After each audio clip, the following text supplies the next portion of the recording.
For a number of days now, citizens in India have been using social media to call for help. People on Twitter pleading for supplies of medical equipment, oxygen, and even ICU beds as the country endures a devastating surge of coronavirus infections. But one tweet in particular like this has drawn a lot of attention, and it was this one from a user who claims that he needed oxygen cylinders as soon as possible. Now, it's important to state that nowhere in this tweet does it make reference that this oxygen is needed for reasons related to the coronavirus, nor indeed that anyone was suffering from a disease. And Indian police have now confirmed that they are charging this user with spreading misinformation.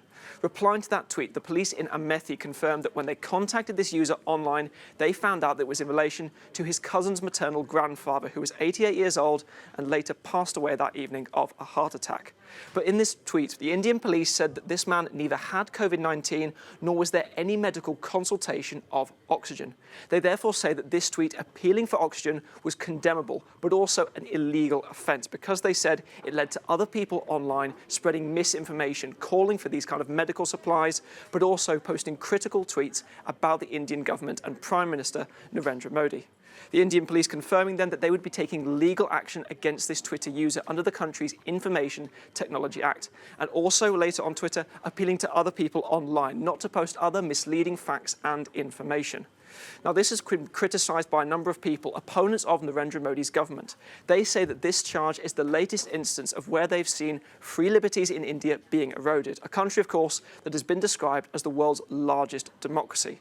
And this comes off the back of earlier this week when Twitter, when obliged by the Indian government, removed a number of posts that were being critical of Narendra Modi and the Indian government's handling of the COVID-19 pandemic.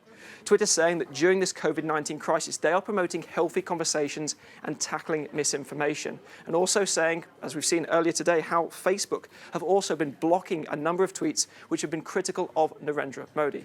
Facebook, however, confirming to Euronews that this was a temporary mistake and they have now resolved this issue. But Per, you're still seeing a desperate situation in India. People appealing for help online for medical beds and for medical equipment. But at the same time, the Indian government is also stepping up its clampdown of exactly what people are posting online.